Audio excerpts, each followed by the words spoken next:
Welcome back to 9+ news. హైదరాబాద్లో మరో విషాదకర road ప్రమాదం జరిగింది.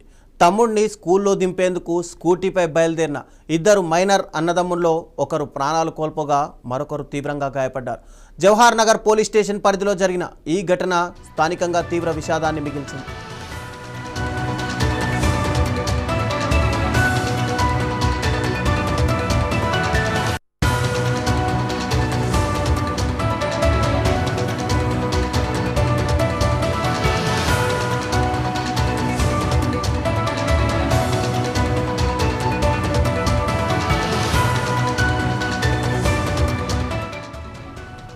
దమ్మాయిగూడ శివనగర్కు చెందిన 15 ఏళ్ల బాలుడు తన 13 ఏళ్ల తమ్ముడు సుఫియాన్ను స్కూల్లో దింపేందుకు స్కూటీపై తీసుకెళ్తుండగా వెనక నుంచి వేగంగా వచ్చిన ఇసుక లారీ ఢీకొట్టింది.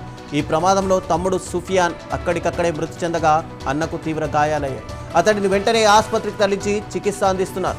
ఘటనపై కేసు నమోదు చేసిన జవహర్ నగర్ పోలీసులు దర్యాప్తు చేపట్టారు. లారీ డ్రైవర్ నిర్లక్ష్యంతో ప్రమాదం జరిగిందా లేక మరేదైనా కారణముందా అనే కోణంలో విచారణ కొనసాగిస్తున్నారు.